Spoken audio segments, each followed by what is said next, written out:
channel resep Mama Rica. Hari ini mari kita membuat sambal bawang.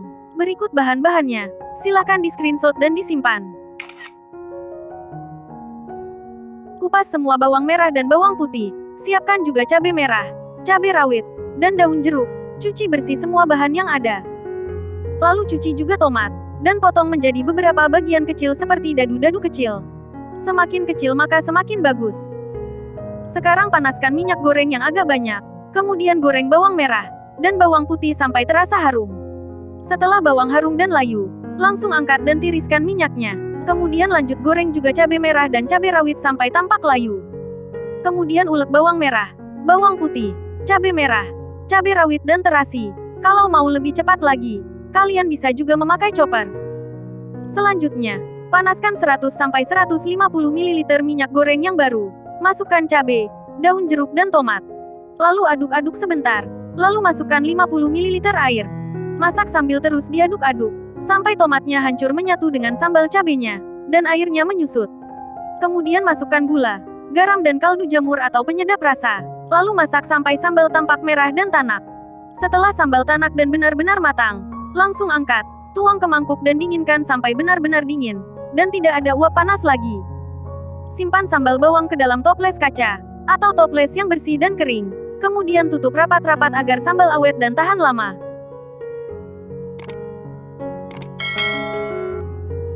Berikut beberapa tips sederhana seputar sambal bawang enak, awet, dan tahan lama. Pertama, pastikan semua bahan-bahannya segar. Bahan-bahan segar di sini maksudnya adalah tidak ada bahan yang busuk dan sudah berbau tidak enak. Contohnya cabai yang sudah mulai bonyok, lembek, dan baunya mulai berubah seperti bau asam serta menyengat. Lebih baik jangan dipakai, karena akan sangat mempengaruhi rasa akhir dan aroma sambal bawang nantinya. Begitu juga dengan bawang merah dan bawang putih. Pilihlah bawang yang masih baru, dan masih terasa keras. Bawang merah yang umbinya sudah mulai berubah warna, dan saat dipegang terasa lembek, dan tampak mulai bonyok biasanya sudah berbau tidak sedap, berair dan tidak bisa dipakai lagi untuk memasak. Ciri-ciri bawang merah yang bagus itu dilihat dari teksturnya yang masih terasa keras dan padat. Warnanya juga tampak mengkilap merah keunguan, dan permukaannya terasa lembab serta terasa segar.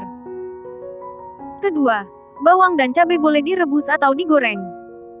Jika kalian tidak ingin atau takut untuk menggoreng bawang dan cabai, kalian bisa rebus bawang dan cabai di air mendidih sebentar selama beberapa menit, sampai bawang dan cabai tampak layu dan lunak. Tujuan menggoreng atau merebus bawang dan cabai sebelum diulek adalah untuk menghilangkan bau langu atau bau mentah yang ada pada bawang dan cabai, sekaligus mengubahnya agar menjadi lebih wangi. Sekilas informasi saja, bawang putih punya senyawa yang menyebabkan bawang terasa pedas dan mentah, yang membuat bawang putih menjadi tidak begitu enak, dan terasa bau mentah saat dimakan atau dikunyah mentah-mentah begitu saja. Makanya bawang putih sebelum dimakan perlu dimasak dulu sebentar, atau harus terkena panas, karena panas bisa menghilangkan rasa pedas dan bau mentah dari bawang, serta mengubahnya menjadi senyawa yang lebih lembut yang disebut polisulfida.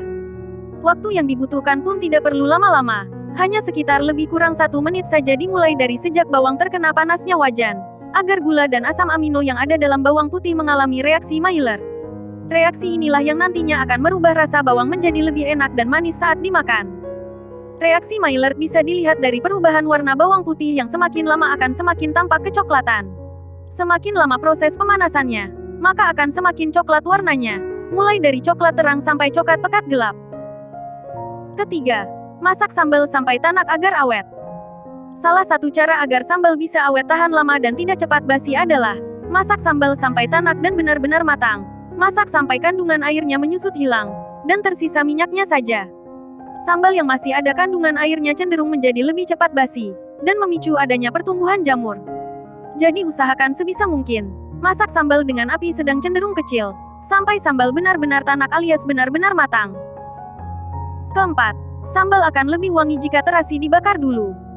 Terasi bakar dan sedikit daun jeruk, akan menambah aroma pada sambal bawang, yang menjadikannya terasa lebih sedap lagi. Pilihlah terasi kualitas baik. Semakin bagus kualitas terasi, maka akan semakin terasa wangi bukan berbau busuk. Setiap terasi punya ciri khas rasa masing-masing, karena diproduksi di daerah yang berbeda-beda. Contohnya ada terasi Bangka yang begitu terkenal di Indonesia, karena rasa gurihnya yang begitu kuat, teksturnya yang agak kasar, warnanya agak kemerahan, dan aromanya sangat wangi khas udang rebon asli.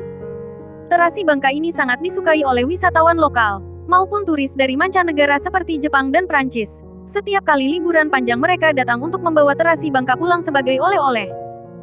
Keunggulan terasi bangka ini adalah, terasi ini dibuat dari udang rebon asli tanpa campuran apapun. Bahan baku yang dipakai semuanya masih segar dan berkualitas bagus, sehingga memungkinkan untuk menghasilkan terasi yang berwarna kemerahan dan rasanya tidak pahit. Warna kemerahan ini didapat secara alami tanpa pewarna tambahan.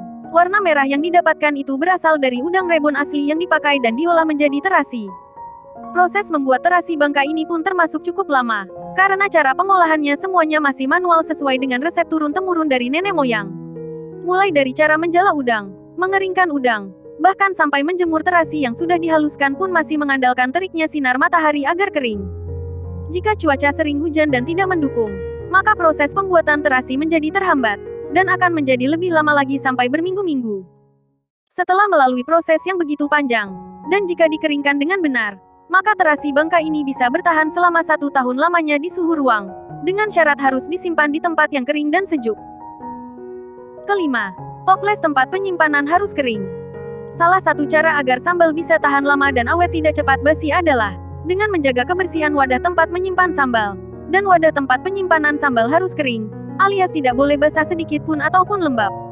Wadah yang lembab akan membantu jamur untuk tumbuh lebih cepat, dan membuat sambal menjadi cepat basi. Maka dari itu, selalu pastikan wadah tempat penyimpanan kalian sudah benar-benar kering sebelum kalian menaruh sambal ke dalam wadahnya. Satu hal lagi, kalian juga harus selalu ingat, kalau mau ambil sambal itu harus pakai sendok yang kering juga. Selalu lap terlebih dahulu sendok dengan tisu atau kain yang bisa menyerap air. Dengan begitu, semoga sambalnya bisa tahan lama, jauh dari kata jamuran, tidak cepat basi dan tetap terjaga kualitasnya sampai berbulan-bulan. Silakan simpan resep ini untuk jadi menu masak besok.